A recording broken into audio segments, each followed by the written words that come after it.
It's strange, isn't it? How the loudest voices seem to take the world by storm, while the quiet ones drift like shadows at the edge of every room. You've seen them, the ones who linger in silence while others scramble for attention, the ones who listen more than they speak, the ones whose presence doesn't demand notice, yet somehow feels weightier than the noise around them. We often mistake their stillness for weakness, their reserve for invisibility. In a world obsessed with speed, spectacle, and sound, quietness feels like a liability. After all, how can you compete with those who dominate every conversation, every feed, every space? But here's the paradox. What if the quiet ones are the ones truly in control? What if, beneath that calm, they're not behind but ahead? The loud chase validation. The quiet cultivate depth. The loud seek to be seen. The quiet seek to understand. And in a world that burns fast and bright, the quiet endure. Imagine a crowded room, voices crashing into each other like waves, everyone eager to prove something. Then there's that one person leaning against the wall, eyes steady, unmoved by the chaos. People might overlook them, yet there's something magnetic in that composure. They're not fighting for space, they already own it. We underestimate what we can't easily define. Silence unnerves us because it reflects what we fear most. Depth without decoration, confidence without display. The quiet person's restraint exposes our desperation to be heard, liked, noticed. And maybe that's why the quiet ones secretly win in the end. Because their silence isn't absence, it's mastery. They move through the noise without being consumed by it. They see the patterns others miss because they're not blinded by their own need to speak. They make fewer moves, but each one is deliberate, devastatingly effective. When you live quietly, you develop an intimacy with observation. You begin to notice the tremor behind someone's laugh, the hesitation in their words, the truth between their sentences. You see what's hidden. You learn not just what people say, but why they say it. That awareness becomes a weapon, and not a loud one, but a patient, surgical one. The quiet ones understand that noise burns energy. And energy in this world is everything. Those who speak constantly, who flaunt endlessly, are scattering themselves across too many fronts. But those who conserve their energy, who know when to hold back and when to strike, build something the loud never can, momentum. And momentum is invisible until it's unstoppable. That's how the quiet win, slowly, almost imperceptibly. While the world is distracted by spectacle, they're refining, learning, preparing. They're mastering the art of timing, the perfect strike when everyone else is exhausted by their own noise. As Blaise Pascal once wrote, all of humanity's problems stem from man's inability to sit quietly in a room alone. The quiet ones, though, have solved that problem. They've learned the power in stillness, the strength in solitude. They don't fear silence, they thrive in it, because silence is where clarity lives. It's where direction takes shape. So when the noise dies down, and it always does, the quiet ones are the only ones left standing, ready, composed, already knowing their next move. They win not because they fought harder, but because they fought smarter. Not because they shouted louder, but because they listened longer. Not because they were seen first, but because they lasted last. And as the crowd fades, they emerge. Not suddenly, but inevitably. Silence isn't just the absence of noise. It's a structure, an inner cathedral where the quiet ones build their world. Most people fear that space. They fill it with chatter, distractions, scrolling, background music, anything to drown out their own thoughts. But for those who dwell in quiet, that space becomes sacred. It's where their deepest strengths take root. The quiet mind functions differently. While others react, it reflects. While the crowd rushes to speak, it waits, absorbs, and calculates. This isn't passivity, it's strategic patience. The quiet ones live in observation mode, constantly collecting data, connecting patterns, and detecting subtleties that most overlook. They process life not through performance, but through perception. The result? They know more than they show. Modern psychology calls this reflective depth, the ability to engage internally with experiences rather than merely reacting externally to them. Reflective depth transforms every interaction into a learning experience. The quiet individual may say little during a conversation, but afterward, they've dissected tone, motive, and meaning. They store that information like an artist collecting colors for a future painting. This inner architecture of stillness allows for precision. When the quiet finally act, their choices are often startlingly effective because they're rooted in clarity. They don't move often, but when they do, it's surgical. Contrast that with the restless mind, the one that can't stop producing sound or seeking validation. The restless are drained by constant external engagement, always burning fuel, always chasing the next approval. The quiet are charging while others are depleting. Their stillness is not emptiness, it's efficiency. And here lies the psychological secret. Silence isn't passive, it's active restraint. The quiet ones are not inactive, they're conserving, refining, preparing. They're mastering the inner game before engaging the outer one. Think of a chess grandmaster. They don't speak much during a match. They stare, motionless, absorbing the board. But that silence is not inaction, it's deep calculation. Every move they make emerges from stillness. And when it comes, it changes everything. The quiet also develop emotional intelligence at extraordinary levels. Because they observe rather than dominate, they learn the emotional rhythms of others. They can sense tension before words reveal it, see fear beneath arrogance, detect sincerity beneath shyness. That awareness becomes their compass in a chaotic world. It's why the quiet often excel in leadership roles despite being overlooked early on. They don't manipulate, they align. They guide by understanding, not coercion. They speak softly, but when they do, their words land with weight. People listen not because of volume, but because of truth. Their restraint also grants them something rare: self-possession. The ability to remain unmoved by the temporary, to resist reacting to every impulse, every provocation, every distraction. While others are pulled by currents of emotion or ego, the quiet remain anchored. And in that anchoring lies power. Friedrich Nietzsche once said, "The higher we soar, the smaller we appear to those who cannot fly." The quiet soar internally. Their stillness, misunderstood by the surface-minded, is not shyness, it's elevation. They're operating from a different altitude, where noise no longer reaches. But that altitude comes at a cost, because the world often mistakes reflection for weakness, and calm for lack of passion. The quiet ones know what it feels like to be underestimated, ignored, dismissed. And it's in that dismissal that their resolve hardens. They begin to realize that invisibility is a form of freedom, that being unseen allows them to move without resistance. It gives them the space to grow, unpressured by expectation, uncorrupted by applause. Their silence becomes their armor, their patience becomes their strategy, and their solitude becomes the soil of transformation. The world celebrates moments, flashes of brilliance, viral success, dramatic breakthroughs. But the quiet ones understand something different. Life is not built in moments, but in momentum. And momentum is born from consistency, the slow, almost invisible persistence that never stops moving, even when no one's watching. It's in that rhythm that the quiet ones become unstoppable. While others crave applause, the quiet crave mastery. They repeat, refine, and rework, patiently, endlessly. There's no rush to prove, only the need to perfect.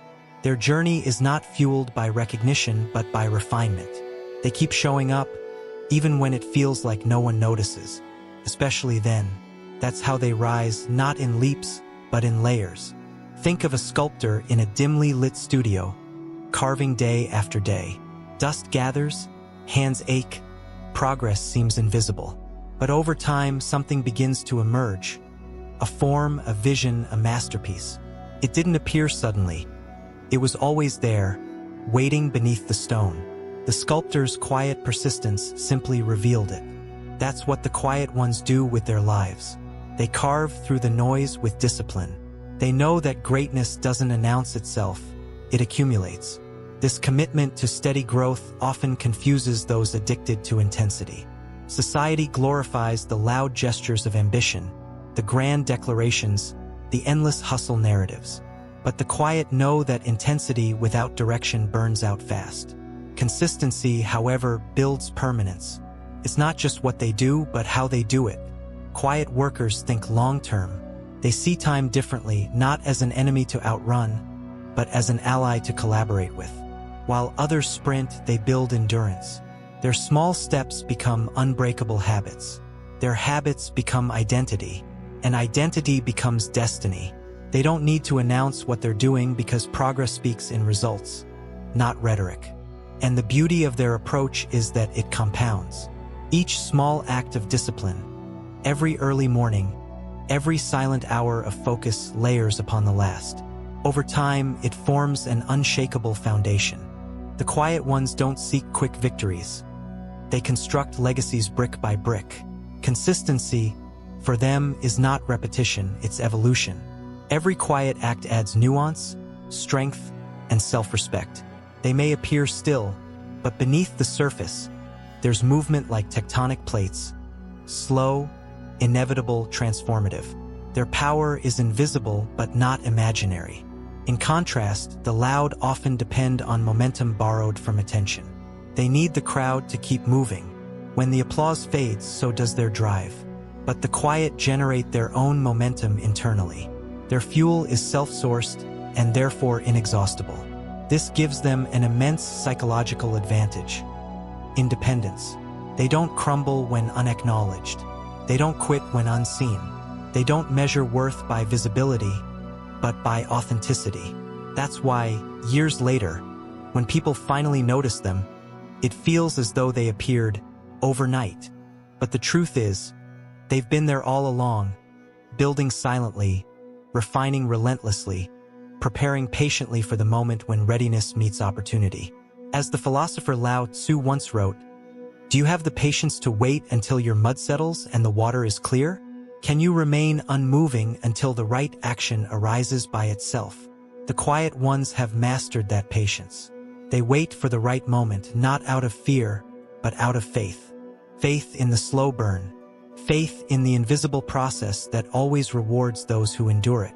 Consistency, to them, is not glamorous, but it's sacred. It's proof of integrity. In a world obsessed with shortcuts, their endurance becomes rebellion.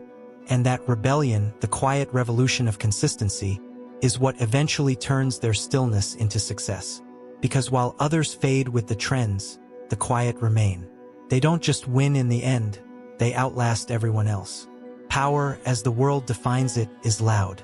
It's the roar of crowds, the gleam of trophies, the spotlight of recognition. But the quiet ones have always known a different kind of power, the invisible kind, the one that doesn't shout but shapes. The unseen advantage of the quiet is not in dominance, but in detachment. Not in control over others, but in mastery over the self. They don't chase the world, they study it. And in that observation, they gain an understanding others miss. Here lies their paradoxical advantage. By stepping back, they see further. By remaining still, they move smarter. They realize that what most people call winning is often just a noisy distraction. Fame without fulfillment, progress without peace. The quiet reject this illusion, and in doing so, they become immune to it. The unseen advantage begins with awareness. Because they listen deeply and observe patiently, the quiet ones develop an almost preternatural ability to read patterns, the cycles of human behavior, the rise and fall of trends, the fragile nature of ego. They notice that noise is cyclical. It swells, peaks, and collapses, but depth endures. The loud often live reactively, pulled by trends, driven by urgency.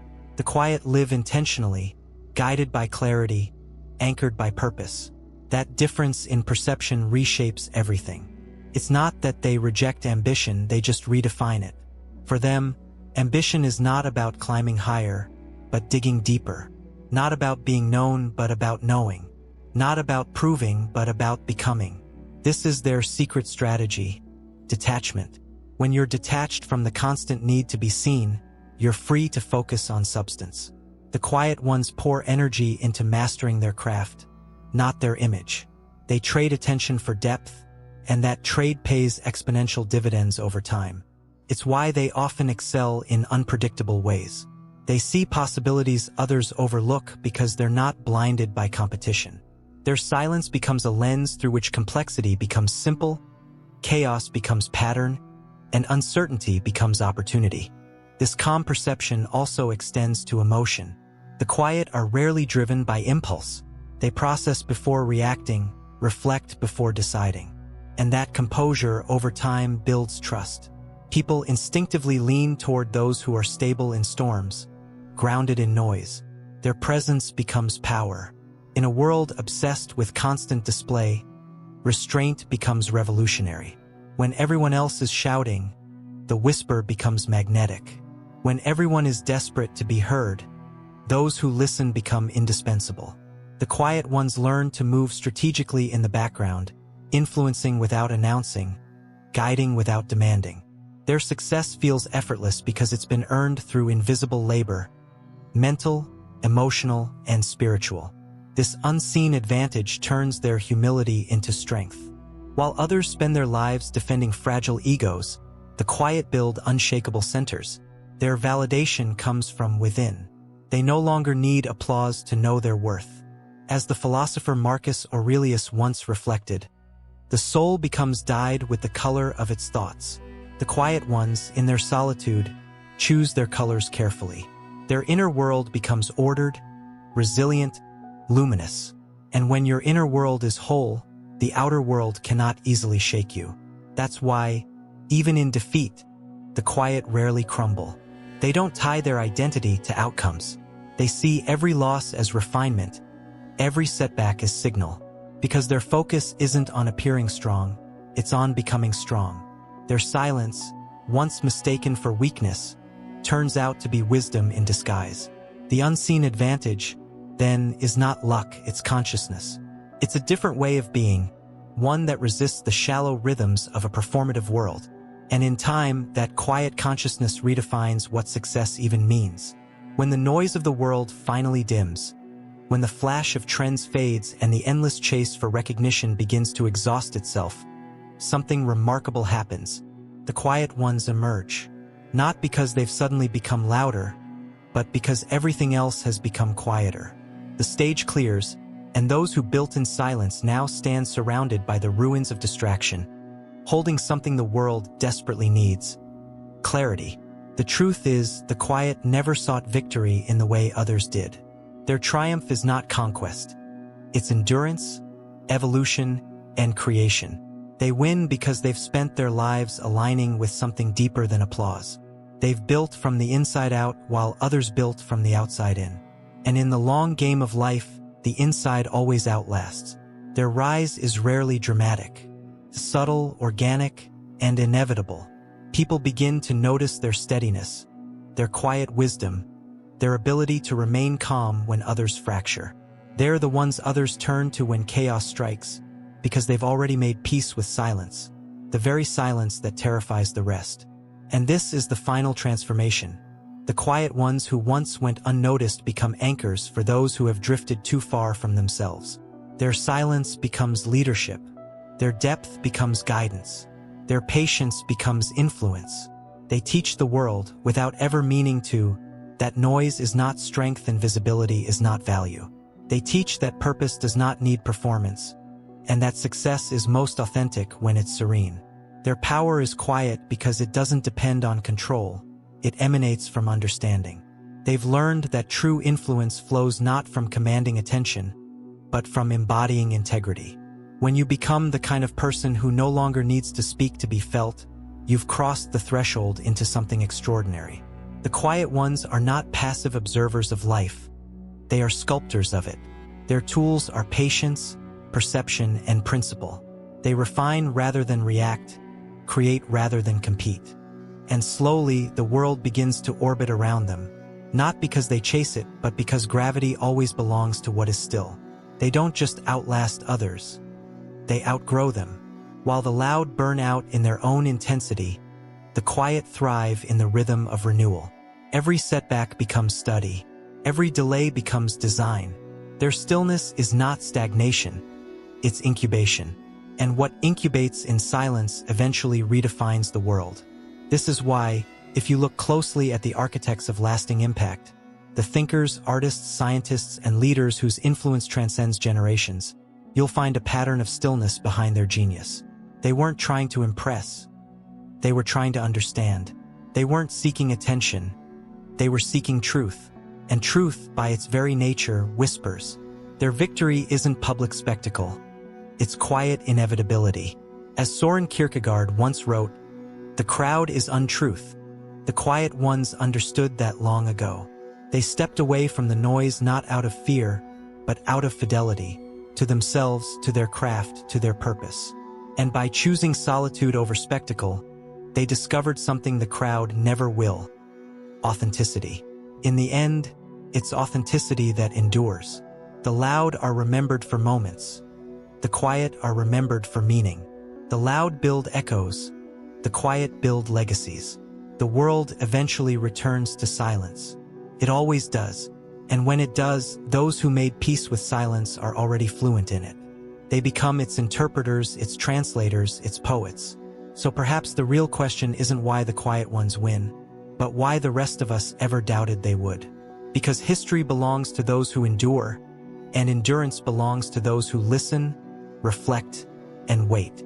The quiet ones win not because they overpower the world, but because they outlast it, anchored in truth, moving with purpose, rising without noise. Their silence was never emptiness. It was preparation. Their invisibility was never weakness. It was incubation. And their stillness was never surrender. It was strategy. In the end, they don't need to shout to be heard. The world eventually grows silent enough to listen.